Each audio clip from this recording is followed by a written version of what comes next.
গুগলে টপ সার্চে থাকা ওয়ার্ড বিটকয়েন, যার মার্কেট ভ্যালু আজ ডাউনের দিকে।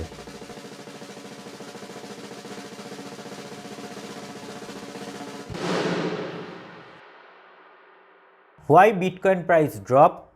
Why is the crypto market down today? So এই বিটকয়েন কনসেপ্টটা এখন মার্কেট এবং মিডিয়াতে হটকেকের মতন ছড়িয়ে পড়ছে। সো আমার মনে হলো এটা নিয়ে একটা তোমাদের সাথে ডিসকাশন করা উচিত। লেট স্টার্ট আজকের video. Bitcoin is the first decentralised cryptocurrency. বিটকয়েনের কনসেপ্টটা বুঝতে গেলে আমাদের একটু হিস্ট্রিটা ঘাঁটতে হবে। কি হিস্ট্রিটা বেসিক্যালি দেখো, যে যখন আমাদের যদি একটা ব্যাংকিংয়ের কনসেপ্ট দেখি, আমরা ব্যাংকে বেসিক্যালি কি হচ্ছে, আমরা ব্যাংকে টাকা রাখি, ব্যাংক সেই টাকাটা ইনভেস্ট করে যদি সেখান থেকে তারা কোনো রিটার্ন পায়, সেই রিটার্ন থেকে আমাদের একটা ইন্টারেস্ট, কম ইন্টারেস্টে আমাদের সেভিংস হোক বা যে কোনো জায়গায় ইন্টারেস্ট আমাদের দেয়। সো যদি ব্যাংকিংয়ের কনসেপ্টে কী হয়, আমরা যখন ব্যাংকিংয়ে কোনো টাকা ডিপোজিট করি, ব্যাংক কী করে, সেই টাকাটা নিয়ে সেটা কোনো জায়গায় ইনভেস্ট করে।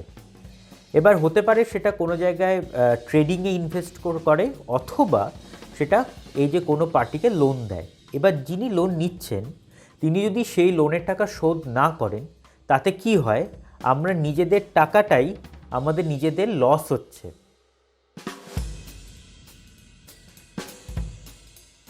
16 বছর আগে 31 অক্টোবর 2008 সাতোশি নাকামোটো নামে একজন ব্যক্তি পাবলিশড আ পেপার, যার নাম হচ্ছে a peer to peer electronic cash system. সেখানে তিনি পরিষ্কার বলেছিলেন, a peer to peer version of electronic cash would allow online payments to be sent directly from one party to another without giving through a financial institution. তিনি কিন্তু banking সিস্টেমের অপোজিটে গিয়ে bitcoin নামে একটা নতুন কিছু প্রচলন করতে চেয়েছিলেন। আমাদের ব্যাংকিং সিস্টেমটা কন্ট্রোল করে সেন্ট্রাল ব্যাংক এবং তার সাথে কিন্তু গভর্নমেন্ট। আমাদের নোটে ওই জন্য লেখা থাকে যে I promise to pay the বেয়ারার বলে তলায় গভর্নরের সাইন করা থাকে। ওই সাইনটা এবং লেখাটা যদি না থাকে তাহলে কিন্তু ওই নোটটার কোনো ভ্যালিডিটি নেই।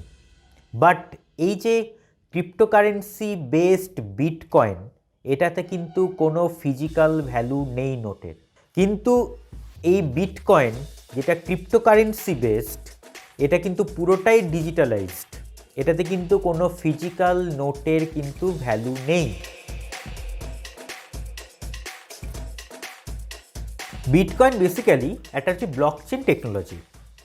এবার এই ব্লকচেন টেকনোলজিটা যেটা কাজ করে হচ্ছে বেসিক্যালি একটা কম্পিউটারে অ্যালগোরিদমের মাধ্যমে, এবং সেখানে কিন্তু অ্যালগোরিদম ফিক্সড করা থাকে, তার মাধ্যমে কিন্তু সমস্ত ওয়ার্ক যে প্রসিডিওরগুলো পরপর কিন্তু হয়। এখানে কিন্তু পুরোটাই ডিজিটালাইজড বেসড হচ্ছে, এবং সেখানে কোনো কিন্তু third party in the sense মানে কেউ একটা সার্ভিলেন্সে রেখেছে এরম কিন্তু কোনো ব্যাপার থাকে না।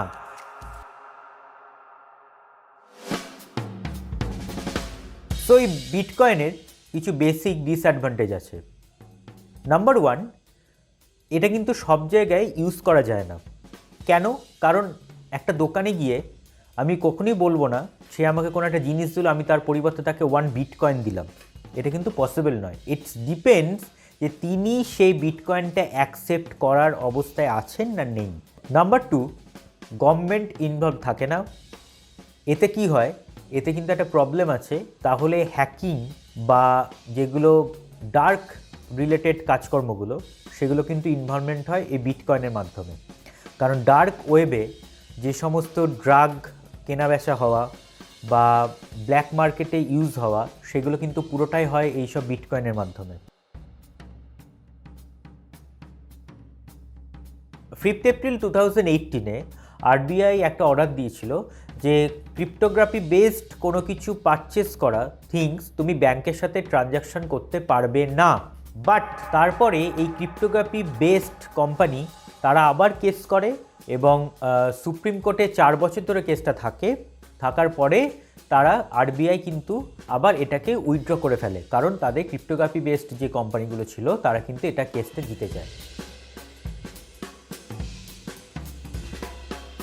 Several established banks like as Fidelity and BlackRock are connected with Bitcoin because of Bitcoin is the world's first largest cryptocurrency. But there is a problem of Bitcoin that it follows the volatile nature.